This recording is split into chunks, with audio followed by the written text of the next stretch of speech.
Welcome to The Bureau, the official podcast of the International UFO Bureau. Founded in 1957 and reimagined for today, we're fusing decades of discovery with next-gen tech to uncover the truth about unidentified anomalous phenomena. Join Executive Director Terry Keel, CEO Mindy Totfest, and Director of Research Melissa Madrigal. 3 generations, 1 mission: to investigate the unknown and bring the truth into focus. This is The Bureau.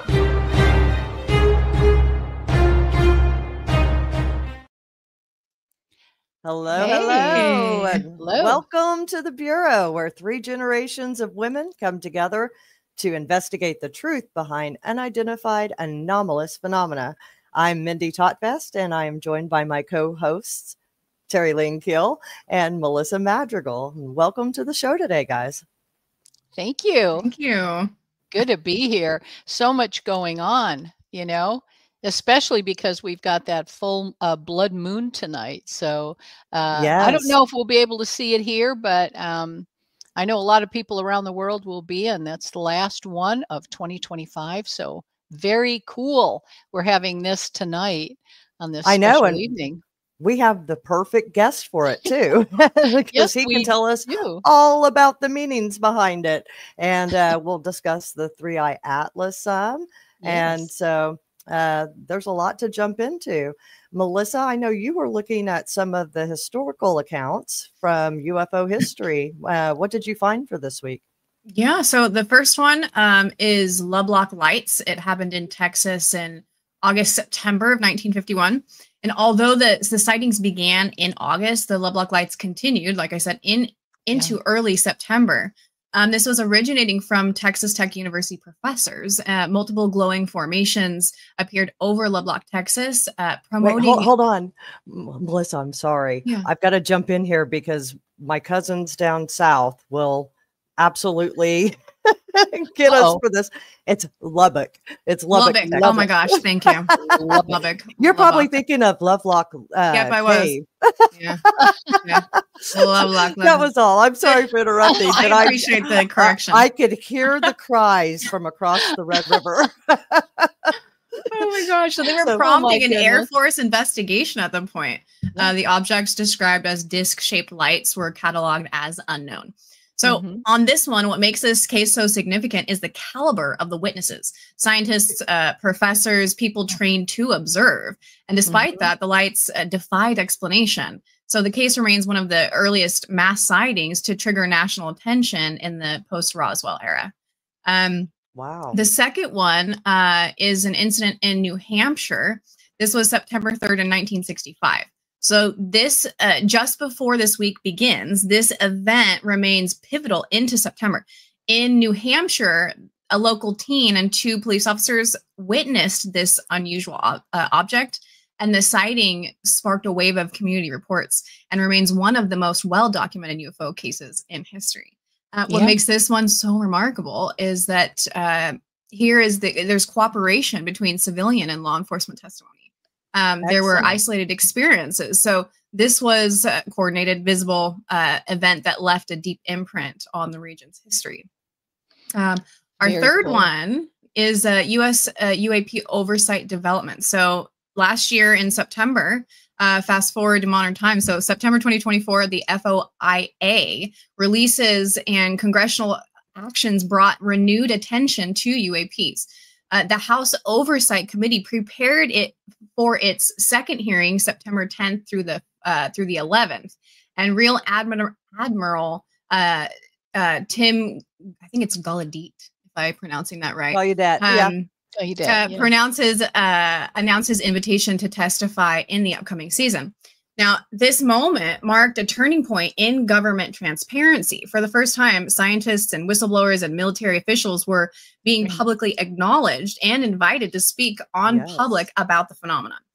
And now, just 1 year later, the same momentum is carrying into this week in 2025. So on September 9th, a new hearing will take place at the U.S. Capitol Visitor Center titled Restoring Public Trust Through UAP Transparency and Whistleblower Protection.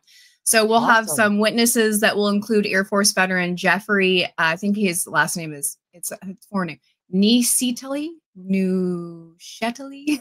Oh, that one I don't know. I'm not quite Yeah, sure. UAP, and then we also have UAP witness Chief Alexander Wiggins and journalist George Knapp, and Yeah. USAF veteran Dylan Borland. So the hearing is open to the public and press and will be live streamed. So if you've been following the shift in how our institutions engage with disclosure, this is definitely the one to watch. Yay. Awesome. You're right. I know a lot of people are excited about it coming up this week. I know we'll be watching, and maybe in the future we'll be planning a trip out there. So Yeah. we've got to get our house in order first and get everything lined out. Absolutely. But everything's been happening so quick behind the scenes, and I'm excited about things that are coming up. Oh my So, goodness. It's quicker than we can even catch up with. It has I just know. been absolutely I amazing. know. yeah. I know. One phone call after the next. The minute you hang up, the phone is ringing. And it's been that way for 2 weeks. So, yay. It's a beautiful thing. Well, so let's look at adding in our guest today, who is a very good friend of ours, a good friend of the Bureau's, and I can't wait to hear what all he has to say. So, Terry, will you tell us a little bit about him? I sure will. Marc D'Antonio is an astronomer, a photo video analyst, and CEO of FX Models. He is the creator of host of SkyTour LiveStream and a groundbreaking YouTube observatory experience where audiences can watch deep sky objects appear in real time. That is very cool. Marc has appeared on major networks, including History, Discovery, and Netflix, and currently serves as the photo and video analysis of The Proof Is Out There. And his work blends science, media, and UFO research, bringing clarity and curiosity to one of humanity's most enduring missions. So join me all, please, in welcoming Marc D'Antonio. There you are. Hey guys, how are you? Nice to see you all. Very nice to see you. Yeah, I'm really excited to be here. It's kind of fun. First time been here. I see people in chat are SkyTour family members. Awesome. Yeah, that's kind of cool. Yeah. So cool. Very cool. For the first time, you're not having to worry about doing all the controls in the background. You can just sit back and chat. Enjoy yourself. I still reach for stuff because these hands should be doing something now. I should be pushing some buttons. So it's hard to just sit here going like this, Oh, goodness. Yeah. Well, you'll be weaving your magic here with us. So I hope so. We've got some questions to ask you, and we're really excited that you're here. Thanks for being here. All right, no problem. Yeah. Oh, there we go. Look. Oh, look at that. I know. You're the star, Marc. Oh, look out, man. There I go. So again, Marc, I want to welcome you, and I think I want to start off with our first question. Sure. So you have been a friend of ours for a very long time and a respected voice in UFO research. Can you share how you first became interested in UFOs and how that shaped your career in astronomy? Absolutely. I knew I was going to be an astronomer when I was 9 years old, and the reason that happened was because I had a missing time experience. Went on a school trip. And I remember getting off the bus with my little bag lunch. I always tell people this part, and I remember getting back on the bus with my little bag lunch. Like I got off the bus and got right back on. And I didn't understand what happened. I sat down on the bus again and everybody's getting ready to leave. And I'm going, what? When are we going to the pond? And the kids are looking at me and slapping me around. Kids are mean, idiot, we've been there all day. Really? Wow. Still have my lunch in my hand. Yeah. And I lost the entire time we were there. The whole time. I don't even remember going. So I got home and I put the lunch on the counter and my mother said, "Why didn't you eat your lunch?" She didn't really talk that way. But, And I said, not. Well, it's mom, right? What's she going to say? Yeah. I said, I don't know. She goes, well, go outside and play. I'll call you when it's time for dinner. So I went outside. I remember everything distinctly from that point. I remember all of a sudden feeling really strange. I collapsed on the ground and I started having a seizure, and I was in convulsive spasms, and I didn't know what that was from. But it was weird because I was acting like it wasn't really me. As I'm banging my head in the ground like this and hearing that sick thud inside your head, I'm seeing little red ants running around. And go, oh, look, ants. Wonder what ant hole they're from. I'm thinking of the ants. I'm not even thinking, like, oh, man, look at me. I'm having a problem medically. I didn't even think about that. I was just looking at the ants. And then they called an ambulance. And in the ambulance, when they put me in the ambulance, I had stopped seizing. And I said to the guy driving the ambulance, "Hey, can you run the siren?" Of course. And they said, "Yes, Marky, we're going to run the siren." That is still so you today, Mark. Yeah, Right? yeah. Nothing has changed. Okay, really, guys? I love that. But the fact is, I get to the hospital and they see the lump on my head where I was banging my head in the ground. And the guy, the doctor goes and sees the dirt embedded in my forehead, which was the worst part, taking that out. The nurse did. I hated that. Little tweezers. Ow, ow. And then rubbing it. Yeah. And the doctor says, "Well, I know what happened to my parents." He goes, "Obviously, he fell and hit his head, and that's why he had a seizure." No, I had a seizure, which made me fall and hit my. I was hitting my head during the seizure. It's not like I got a bump on my head. And he said I had a concussion, and it's from that bump on my head that I ended up having the seizure. It was the wrong way around.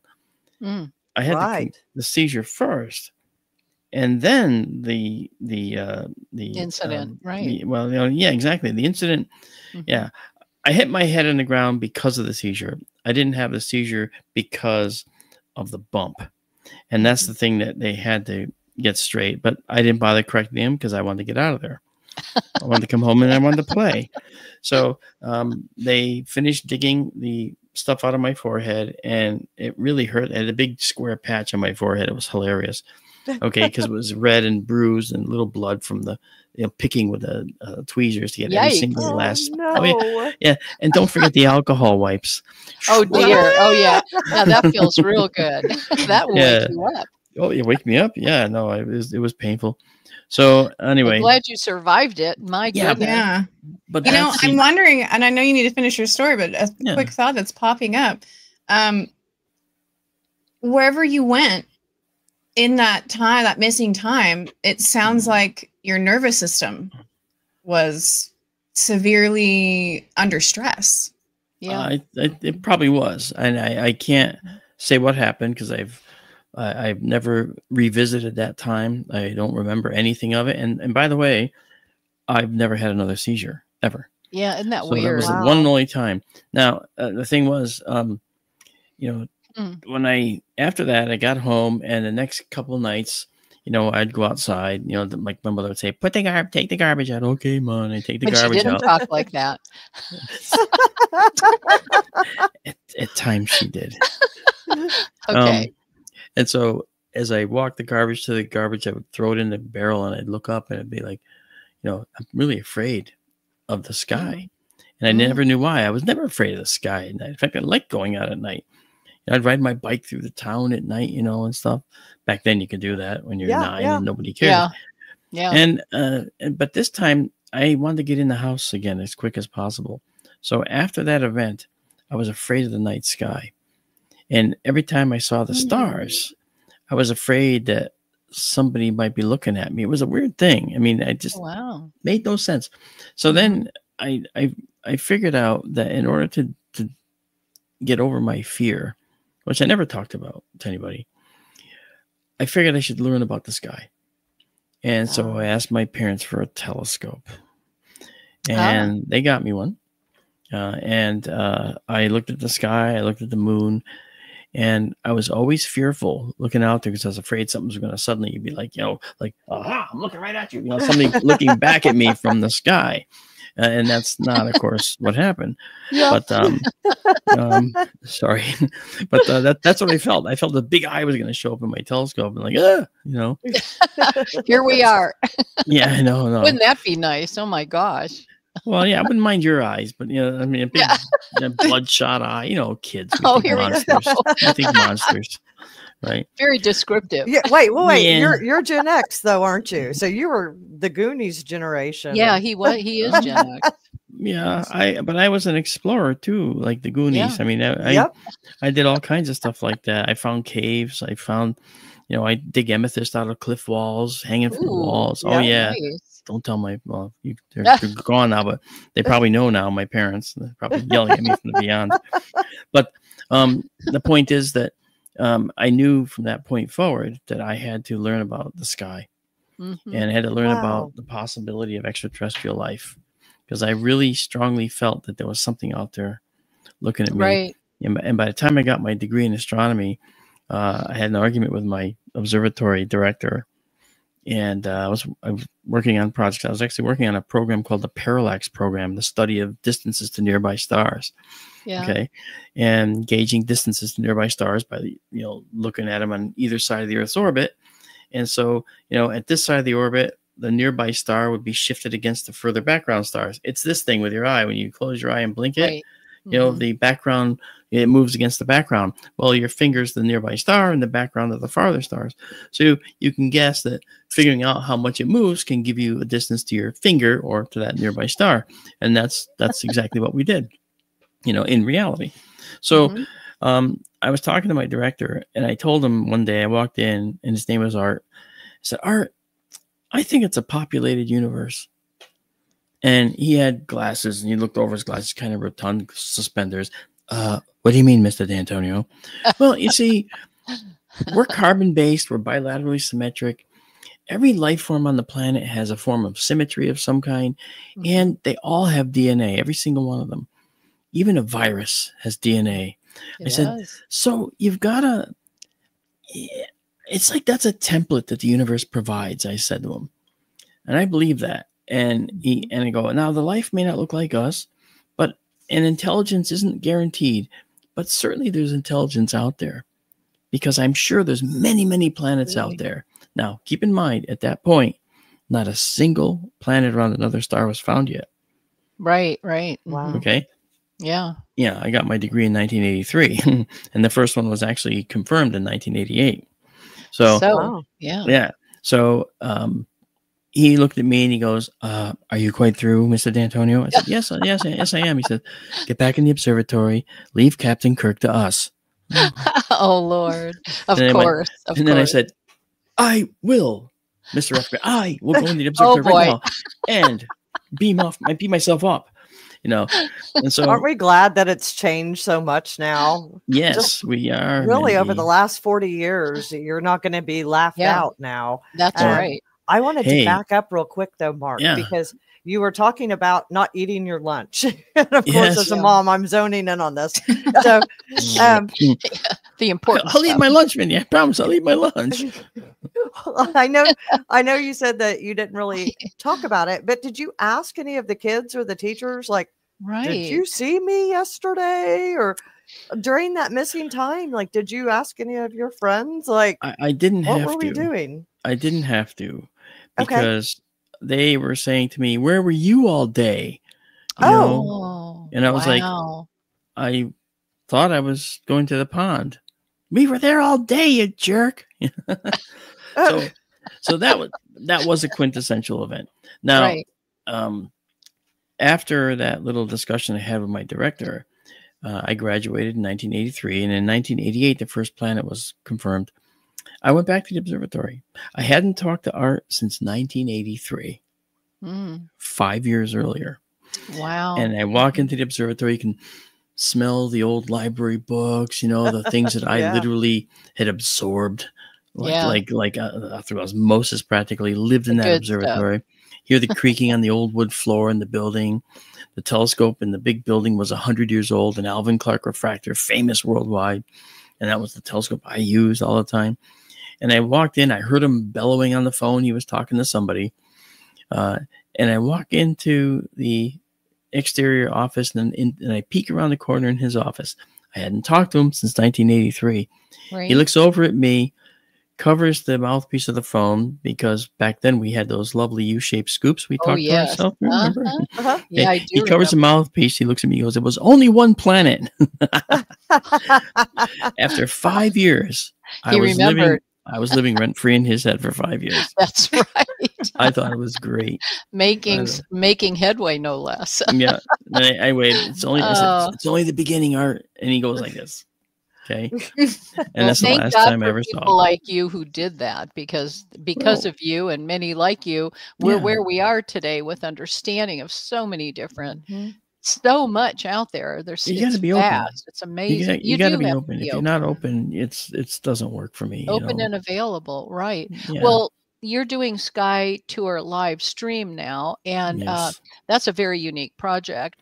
It So, is. live access to observatories where anyone can watch deep sky objects appear in real time. How did this idea originally come to you? Freezing cold. I'm not Of kidding. course, of course. I'm not kidding. It's going to be dramatic. I had an observatory dome on my front lawn at my house Yeah, here in Connecticut. It was right. 75 feet that way. Okay, out on the front lawn. Uh-huh. And I'd go out there in the dome, which could not be warmed because it had to stay the same temperature as the outside air, or else the wind would and Oh, air, right. the waves would disrupt the image, and you get an image that does this all the time. You know, you don't want that. You don't want an image Right. shaking back and forth. Mhm. So I would do streams all through the winter because some of the best skies are in the winter, of course. Uh-huh. And It would, yeah. I spent a lot of time out there in temperatures that were like 10 degrees, 12 degrees, Oh, 15 degrees. And I'd be doing streams live with a microphone tapped into my computer out there. And the folks would actually hear. Oh no! reason is Shh, hold on, guys. Hold on 1 second. Okay, That is dedication. this is the Yeah. Orion doing your Nebula. due diligence to freeze your Yeah. what a ditties off. Yeah. Yeah, my what a ditties and then some. Yeah. And so I figured out there has to be a better way. So at first I Mhm. started doing Wi-Fi. I figured out how to do a Wi-Fi connection from where I'm sitting exactly right now with the building out there 75 feet away. And it worked. Wow. And I controlled the telescope with an iPad. Okay. My computer was secondary. Actually, I just used the iPad. And that worked for a while. Then I thought, I want a telescope in a darker sky than Connecticut. And I talked to some friends, and one of my friends lives in the Arizona desert, in the Sonoran Desert, former Lawrence Livermore nuclear physicist. Wow. And I asked him, geez, would you mind if I put an observatory in your property? And he said, no, not at all. You'd love it. Yeah. So it took about a year to get that all organized and done. And that was the first SkyTour LiveStream remote observatory. Then I had to figure out how am I going to run it. Oh boy. Yeah. Wi-Fi doesn't work across the country. Yeah. So yeah. what I ended up doing was finding a way to do a remote access. Now, Windows has remote desktop, which is a way to connect with a computer long distance. And that was always in my head. Something like that will do this. And then I realized, no, I need more flexibility. And I actually want a whiteboard so I could draw too and show people things, point at things with little arrows, circle stuff. That's You called want a it all. Yes, that's called a telestrator, like Madden uses for football. And here's a quarterback, and here they ran this way. And he draws a line. I wanted to do that to add an extra level of depth to the education that I could provide, I guess. And so I found a product that allows me to do a telestrator and allows me a remote connection at the same time. And I've been using it ever since, and it's beautiful. And so I used that, and it worked like a charm. And I gotta be honest, I wrote a program to be able to control things like power to the building and move the roof off and on, because I have it's basically a square box out there, and it has a roof. The roof is flat, and it slides off from a garage door opener and then slides back on. It's like a horizontal garage door. You don't need springs. It just goes off and on. Very, very simple. And I have to admit that, like, sometimes, some nights, I'll just watch on my remote cameras. I'll hit a button here in Connecticut and watch the roof come off and say, wow, that's just so freaky. And hit the button and it goes back on. Wow, look at it do that. It's just, and if anyone's out there, they're probably going, what the heck's going on? They're probably wondering, this roof's going on and off, and nothing's Crazy happening. technology. Yeah. But I I figured all that out. It took me about 2 years to get all that straightened out, get my programming goodness. worked out. And now I'm using third-party software as well. So I end up adding to the capabilities, and it's become quite the thing. And then another opportunity arose to put another telescope down in Benson, Arizona. Now, Benson's at a higher altitude, all right? And I went, I'm on a mountain with 9 other professional astronomers who all have their own observatories, and they're all remotely operated. And then there's me at the end. I'm building 0. Yeah. Hopefully the 0 wasn't some kind of insult. But anyway, I'm sure it was. Yeah, he's 0. Oh yeah, he's 0. You know. So when did Mary Ann get involved with you? Well, that's what happened. Yeah. Okay. With Arizona. Yeah, exactly. As soon as I got and wanted to do this in Arizona, you know, that's when I met Don and Mary Ann. Yeah. And Don and I were in Taekwondo together, not together, but separately, but we love Taekwondo. We're into martial arts. Right. And so I got to know them very well. And when Don passed, it was devastating. Obviously to me and to, of course, Mary Ann. And then, so Mary Ann wanted to get involved deeper with the observatory because she wanted to put her energy somewhere. And so I said, well, why don't we make a nonprofit and why don't we do it for SkyTour LiveStream? And she said, that's the ticket. And so thanks, we got Tara Diulis involved as well. Tara's an artist in Arizona, used to work for the governor of Arizona. And after she retired, she said, yeah, I'll do it too. And so now there's the 3 of us who do it. Well, you got 3 too. Look at you. You know, yeah. And so we ended up creating SkyTour LiveStream, a nonprofit 501c3. And that allowed us to go after grants to do education. Yeah, None of us take a salary. None of us take money for this. You know, it's all the passion, you know. Yeah. So it works very well. Like at the Bureau, the same way, just a lot of passion, but passionate people make things happen. That's right. They do. It's amazing. We don't have to have the pay behind us. It's nice to have it to help the organizations keep going. If people want to donate to SkyTour LiveStream, where can they go? Well, if they go to, and thanks to CND Boy who put up our link, SkyTourLive.com or SkyTourLive.org, they can actually hit donate and go to that. And, you know, during our streams, they can join our Patreon if they want. We have an Etsy store where a lot of our imagery is on coffee mugs, mouse pads, sneakers, boxer shorts. Cool. Really? Yeah. Well, sneakers? Yeah, sneakers, yeah. Wow. Yeah. Okay. Yeah, and then some, we got about 48 products, clocks, it goes on lamps, things like that. Wow. So all of our beautiful images, we put on those and make them for sale. So there's journals, you know, nice bound journals that have our photos in the front and back. Nice stuff, you know. What's your favorite image? Well, the favorite image I have is one called the Lagoon Nebula and the Chinese Dragon Nebula. Now, the Sonoran Desert Observatory is a wide field system. It shows multiple degrees of sky in the telescope. And it's also very, very quick. It's very, very fast photographically. So a 20-second photo of something dark and black in the sky will show a lot of detail compared to a 20-second photo of a normal telescope. Our telescope's running 25 times faster than it was out of the box when we got it. Wow. Oh my goodness. Because we monkey with stuff. And the one in Benson runs a little faster than exactly. It runs a little faster in Benson like it normally does, but that one's a narrow field. It's a narrow field of view. Like if this frame here that we're looking at would see me in the frame, if this is the frame of our SkyTour Live, the frame of our Benson telescope is right here. All right. And it's a perfectly square field. So it's like a zoomed in view of the object we're looking at. Nice. And it has a camera that has a higher resolution. So when you look at that close-up image, it's even more detailed. So I'll generally open both observatories at the same time. and they're 220 miles apart from each other.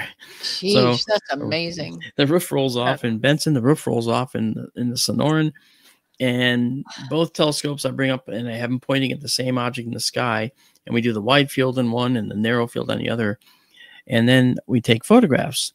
And after we take the photographs, I hit save, and when I save the photos, within 30 seconds, they're accessible through our SkyTourLive.org server. Oh my goodness, that's amazing. And they're free. Man. People can download them for free. I don't charge for them. If they want to buy them, they can. They can get them on canvas, under glass, as giant pieces. I mean, I had a doctor's office ask me to make a wall-sized image for them, you know, and we can do that. Our resolution is really high in the camera. How cool. It is. It's It is. Very. Yeah. I want to So go it's that fun. doctor. Yeah. You lay back and just look at nebulas and while you're Yeah. cleaning teeth and whatnot. Yeah. No, it's Oh, the yeah. coolest thing. Yeah. It's awesome. That would yeah. be very nice. So I'm gonna Sky- mention that. SkyTour is the passion. SkyTour is where I'm going. You know, we need more subscribers. I need more. I need people to help me write grants. I need all the things that everybody with a 501c3 Yes. needs. Sure. yes, Yeah. it's a lot of work. It It's is. a lot of work, of- and you have to have a good team behind you. You do. Yeah. Filling in, and you're constantly asking, do we know anyone that has this skill? And I understand exactly. If there's ever anything we can do, Mark, please let us know, because you Wait, do wonderful You're doing work. it. You're doing it right now. You have me on your show. This Yeah, is nice. yeah. This is really nice. You know what? Well, I did of Coast course- to Coast Friday. I'm doing you guys now. Yay. right. That's a good lineup. Yeah. I love Um, Coast to Coast. It's fun. Yeah. They're fun. So to bring it back to the UAP subject, Yeah. have you seen anything on, and I know I'm going off script, ladies, I'm sorry. We it's had okay. a list of It's okay. questions, but Oh, the horrors. Mark, you know how it gets. We start talking, and Well, it's better than me because I start talking and no one can get me to shut up. So it's okay. makes you a I- good I'm- speaker. yeah, you we know. love it. Yeah, I'm a speaker that doesn't know how to not speak. So you got to shut me up. We got So- a question from the audience, actually. What's the largest telescope you've got at either site? Both right now are 10-inch diameter scopes, but the one in the Sonoran operates so fast that it acts like a scope that's far bigger. And so we can capture in 20 seconds what could normally take 20 minutes to capture. So it's really, really cool. That's awesome. Ah, Okay. Thanks for the question, Rick. yeah. Thanks, Rick. And No, that's then we actually had probably another Bino. one. Bino. We always say Bino. It's Bino. I always say Are you Bino. It's speculating Beno. you were abducted as a kid Sorry, Benno. or not? I had a number of experiences, and that may have been an abduction. And it Sounds could like it was actually. It could explain why I was so scared of the night after that. Mhm. Of course, I'm way over that now. Yeah. I feel like I have a command of the night now. I also had in the other house before I was in this one. Okay. And I had an experience where I had something shoved up my sinus and I was Yeah. wide awake for it and I couldn't move. And a surgeon at Hartford Hospital in Connecticut went in there and looked and said, "My gosh, you have something huge up there." Hmm. And he pulled it out and I asked if I could have it. He said no, of course. What? He has to go to pathology. Oh, what a shame! It was yours. You would think so. Yeah. You know. Well, it was. Yeah. And then I did. I kind of owned it, didn't I? Yeah, you Hey, did. I grew that. I want it. That That's is my right. nasal piece. It came from you. Yes. Give that back. That sinus meat belongs to me, pal. You know, I didn't do it. But he said, that's disgusting. So he sent it down to the pathology lab, said, call me in a week and I'll let you know if it's okay. He says, but I suspect it is. Okay. I called him a week later and he got on the phone and said, well, sorry to tell you, but it seems to have disappeared from the hospital. Oh, sure. Yeah. Of course Yeah. it Some men in did. black came in and they were just Well, interested in it. yeah, but see, I did tell him a story about the weird creature thing that shoved it up my nose, and he went, "Oh, I'm sure it's not aliens." I went, "Of course it's not." Of course, it's not. Wait, so do you Yeah, remember when that was implanted? I do. I remember the whole thing. Do I you didn't mind have any. sharing that? Have you ever shared that publicly or? I have. I mean, it happened over 3 days. On the first night, I was awakened by this. Yeah. And then it just kept going. I was like, what the heck is that? And I just fell back asleep. The next night, I was awakened. And I looked at the clock again. And like the previous night, it was 3:15 a.m. exactly. And all of a sudden, here we go again. What the heck is this? So this time I got up. And I went over. And at that time, I had greyhound dogs that I rescued from the track. Okay. And they were sleeping under that window, looking up at the sound at the peak of the roof on the second floor of my cape, my house. And I It's leaned always over nice to them. have animals so you know you're not crazy. Yes, that's Yes, right. exactly. And I Yeah. leaned over and pressed my face against the window, looking up to see what was up there. And I'm leaning over the dogs. And all of a sudden, I got hit in the face with a bright white light. And I didn't panic or anything. I just stayed there. And I just waited.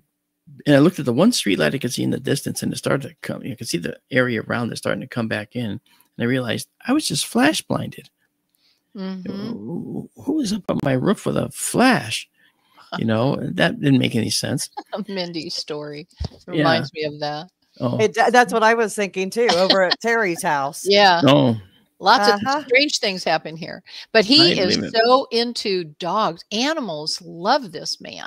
And it's very, well, yes, you do. It must have a good soul. Spirit. Yep. Yeah, exactly. We won't go there, but go on. Okay, so when I pulled away from the window, I had been leaning over the dogs, and now their beds were empty. They were gone. And I was like, Tycho, Kepler, astronomers' dogs, wouldn't you know it? Sure, of course.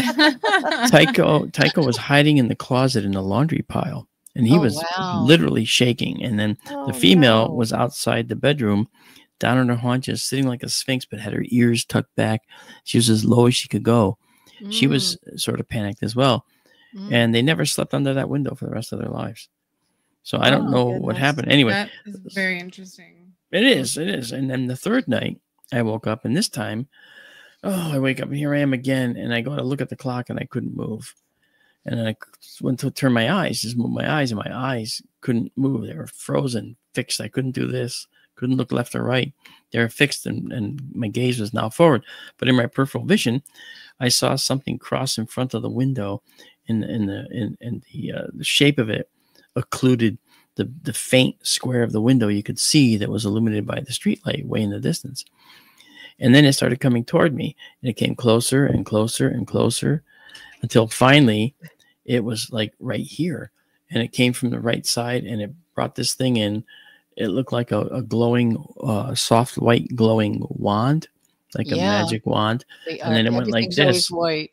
And it went just like this. And it started to go up. And as soon as it went up, I was out. I was gone. And then boom, it was morning. And I woke up with my hands at my sides, laying exactly face down in my pillow, unable to breathe. So I pull up my arms, I push off the pillow, and the pillow has a concave now from my face, and it's full of blood. Okay. And my face felt like I had been in a fight. You know, I couldn't believe how painful this was right in here. I was like, wow, this really hurts, you know? So what ended up happening after that was that I did what anyone would do when they suffer such a terrifying experience. I immediately got up, got in the shower, and went to work and forgot about it. Exactly. That is exactly what you do. You take a shower. I think that it is nuts. That is the craziest thing. But that the hospital lost it. I know. That is, they didn't lose it, Melissa. Oh, 100% they did not lose it. I wanted to highlight this comment. This is cracking me up. I'm sorry. The aliens take pictures of us for their travel book. They lock their doors and keep going. And the inscription says, "Can you believe this?" Yeah. They have an unconscious human. They go, yeah. That's what that was. So, Mark, was it a typical gray? Or what was it? It was something gray. I couldn't see the face. I only saw the hand, and it looked like a gray, thin, sickly thin type arm. That's all I remember. Now, just so you understand, 2 years later, I went back to the same surgeon for something else. And when I went in there this time, I put on my occupation. I said, I do special projects for the Navy, which I've been doing for decades. And he came in and he looks at it and he goes, huh? He goes, special projects for the Navy, huh? You go, yeah. And I told him, what I could tell him. And then he did something I've never seen a doctor do ever. And he sat on the exam table right next to me. Have you ever had that happen? No, I didn't think so. Well, not women.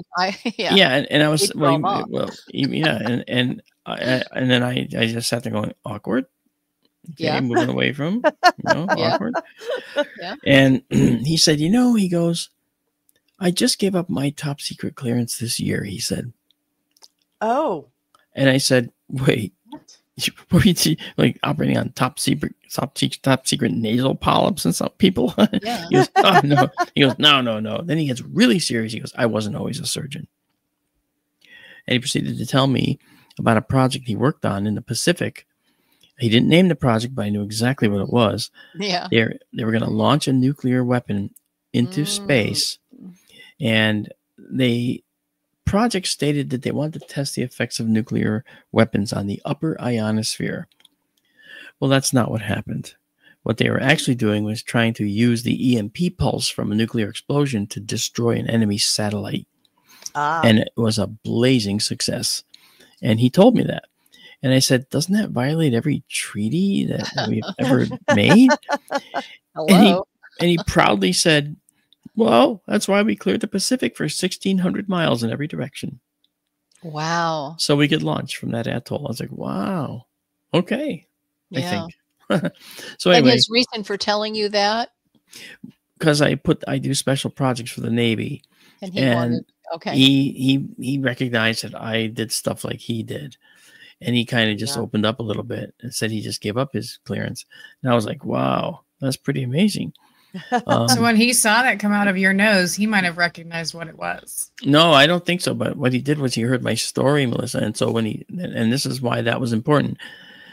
When you're in the clearance arena and doing programs, you're expected, to report anything to the NSA that you think could constitute a threat. Yeah. Right. I got rid of my clearance a few years ago. Too invasive. Okay. They could come at any time of the day or night, and they did, to do inspections. So I basically figured out that what he did was he probably called his handler down in Washington and said, yeah, hi, this is a doctor from Hartford Hospital. Okay. And I had a patient come in who said that he had a weird event where something got shoved up his nose by some type of creature. And there was a finding, and it's in our pathology lab as of now. And the guy on the other side said, okay, doctor, thank you very much. You're welcome. Bye. Yeah. And that's it. Yeah. Now it's in their hands. They know the pathology lab. They know the Hartford Hospital. They come up and get it. There you go. And so under oath, under polygraph, and under cross-examination, that surgeon on any kind of witness stand or in Congress testifying, do you know who took it? He can answer truthfully, no. Do you know where it is? Right. And he can answer truthfully, no. They have the right protocols in place. It's that's right. Plausible deniability. I have no idea who took it, and he's not lying. Right. The polygraph would find him truthful if they use the poly. So anyway, so that's why I think it's missing. Talking about your clearances and stuff, Bill had brought up, he wanted us to ask you about your USO sub driving. Well, I was I'm doing a special project for the Navy, and one of the things they said was, would you like to go on a ride? Now, the Navy's not in the habit of giving rides, so that's what I call it. You can imagine there's more to it. And I said, sure. And I will tell you right up front that it was the most fun I ever had getting seasick. Feeding the fish. No lie. Oh, yeah. Oh, my goodness. I'm no hero. I got sick as a dog. And I thought, submarines, when they're underwater, you feel nothing. And that's true. Trouble is, for the first 100 miles, they're on the surface. Yeah. And there's a tube with end caps. And it's rocking and rolling. Okay. Oh. So it's doing this the whole time. Or more realistically, imagine that for a couple hours, and walking through hallways, no windows. Yeah, I've experienced that. Ugh. So Very difficult. I started getting really sick. So I hung out at what's called the sky periscope. I was watching the distant horizon, and there was a gyro stabilized thing. So it was nice and steady. It moved a little. And I was like, I'm just going to stare at this, and I hope I don't get sick, because I have to have dinner with the captain later, and that's really going to be embarrassing. Oh my goodness. They'll airlift me off of here, and they'll never let me back on. So anyway, I didn't get sick later, as it turns out, because while I was sitting next to one of there was 1, 2, 3, 4 sonar stations. I was at station 2. There was someone at station 1 right to my side here. Okay. And he was working the sonar. I was sitting in the chair next to him with permission, of course. And I was like dozing off, trying to get rid of my bad stomach, because I was panicked. I was going to get sick around the captain. I did not want that, because at that time I would, exactly. I don't want to be embarrassed by that. So I'd never live it down either. So they, as I'm about to fall asleep, the kid on the sonar yells out, and this was amazing, yells out, con sonar, fast mover, fast mover. I was like, what? I go, boink, I'm awake. And I'm like, fast mover? Is that a torpedo? I'm going to die out here. Why do you go on this trip? I'm going to die. I thought it was a torpedo. I really thought it was a torpedo. Sure. Yeah. And the executive officer just kind of wanders around from the con behind us and looks over and says to the kid, okay, what do you got? And I'm thinking, you speed your ass up. Okay, we got this is gonna be a torpedo. We could die. We can die out here. Get your butt in gear. And so I didn't say those words, obviously. And the kid gave him the bearing and the range, but the kid was facing away from me, and the XO was up here. The XO was looking back at me and the kid. And he was talking to the XO, and it's noisy in the sub. You can't hear yourself talk in a sub in certain conditions. So you have to really enunciate your words sometimes. And it was one of those noisy moments. There's sounds, noise of air and other people and everything going on, the sounds of equipment. So he said the bearing and the range, the angle off the boat, and the range, how far away it was. I didn't hear that, but I heard when the XO asked him, how fast is that moving? Now my ears went boink, because I wanted to know, because a torpedo, it should be about 60 knots. And the kid turned to his side in his chair with his arms out. And I'm thinking, that's not a good sign. Okay. And he says to the executive officer, several hundred knots, sir. Several hundred miles an hour underwater. And I was like, what? And the XO, without even missing a beat, said to the kid whose arms were still like this, okay, log it and dog it. And the kid went, sir, yes, sir. And back to work he went. No questions asked. No. Okay. I was a guest. I was a VIP. Okay.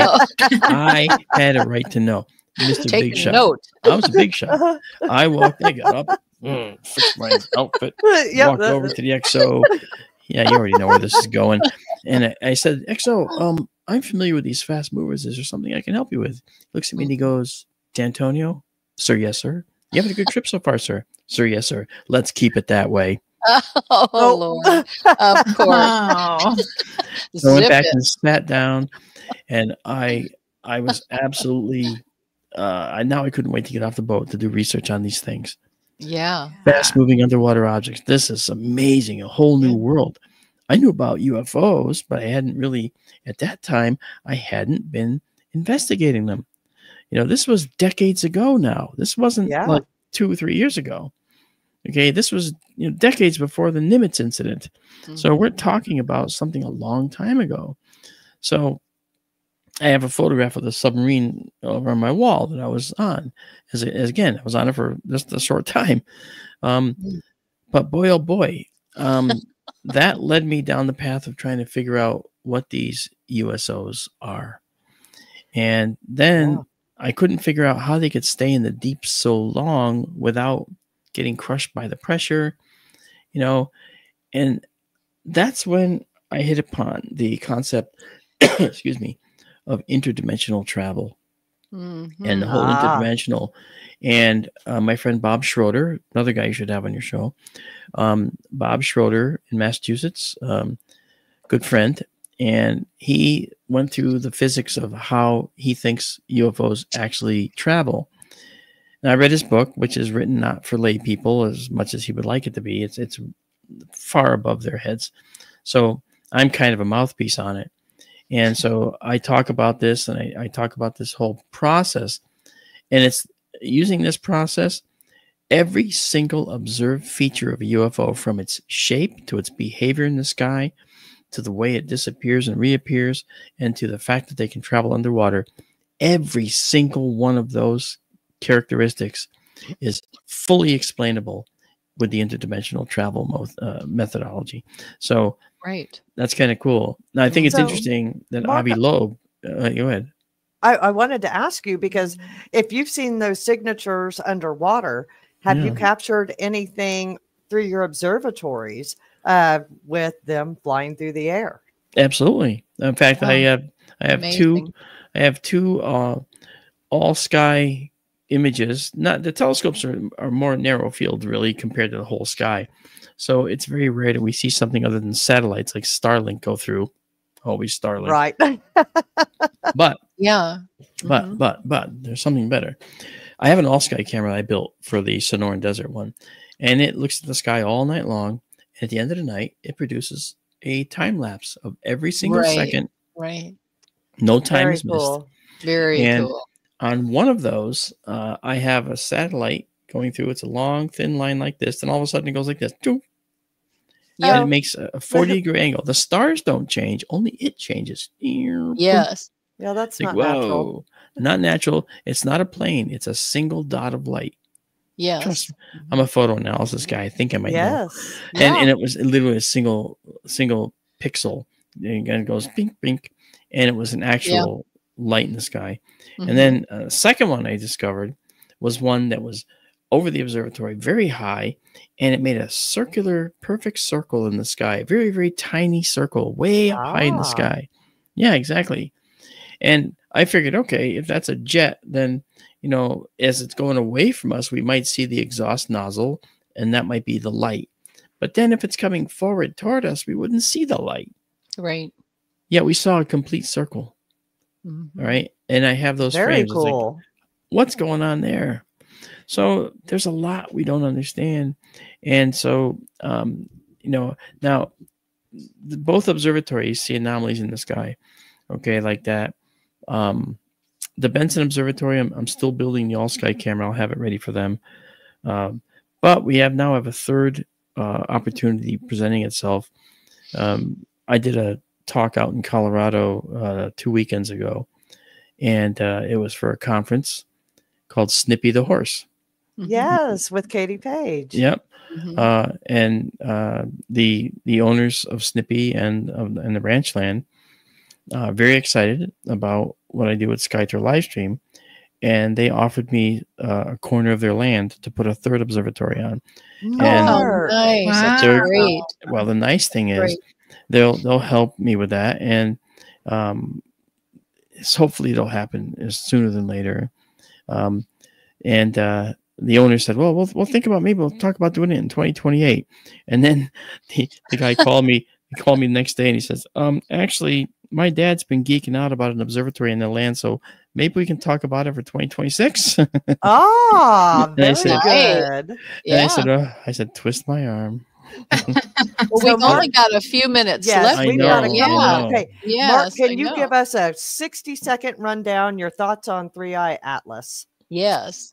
Oh, it's more than 60 seconds. Oh, You but should probably it's change it. not- I Keep know. it for Gotta after be the quick. break. We'll have to ask Bill for a minute or two over. Oh yeah. Well, are we done at this? Are we done with this show at this break? No. Okay. Yeah. all right. No, Yeah, we well, are. we will We're be. only We're not right 55 now. minutes. You Okay. still Okay. got your 60 seconds here. Okay. Well, I'll do it. 3i Atlas.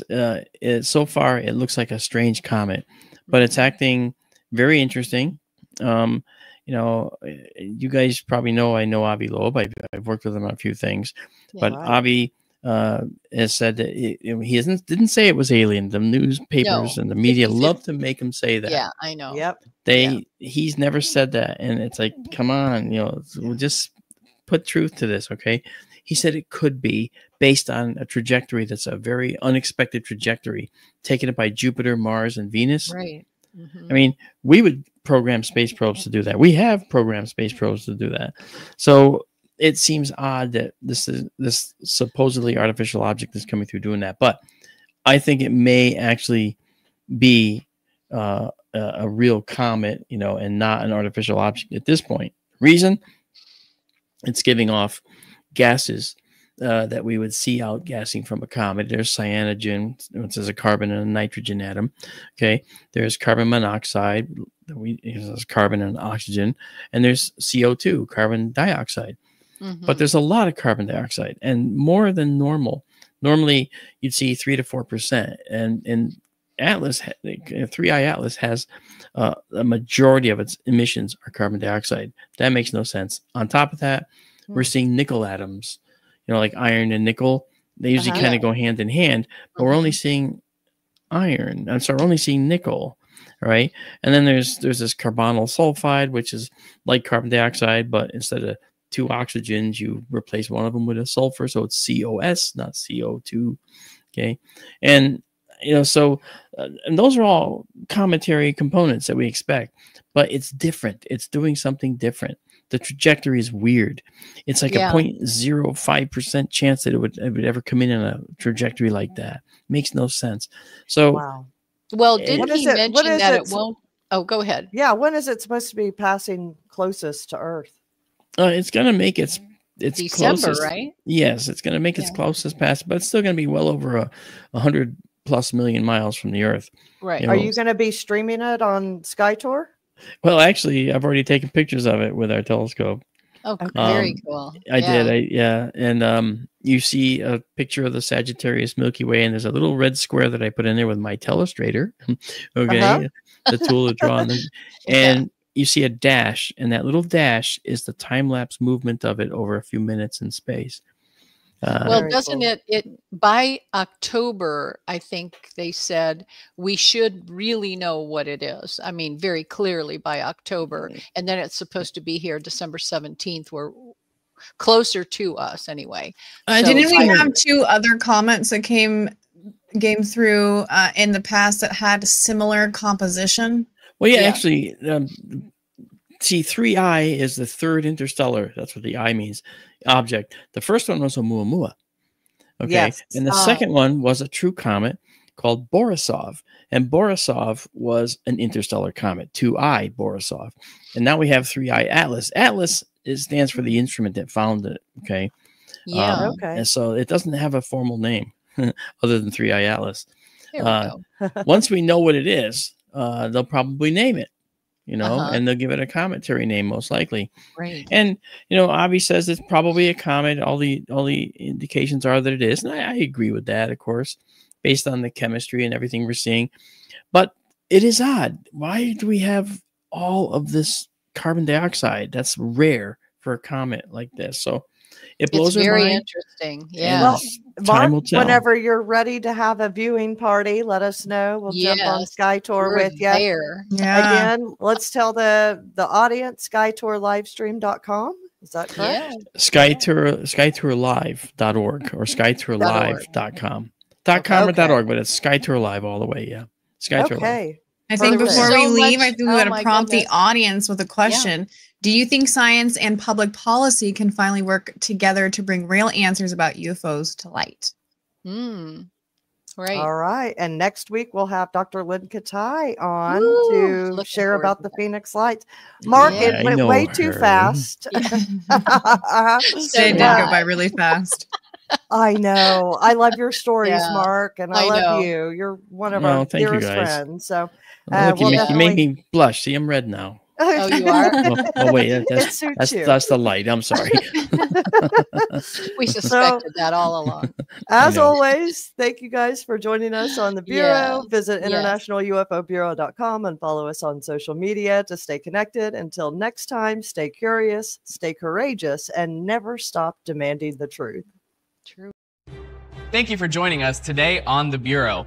For exclusive content, follow the International UFO Bureau on Instagram, TikTok, and Facebook. From yesterday's sightings to tomorrow's revelations, Be sure to tune in next time right here only on KGRA, Sundays at 7 p.m. Eastern.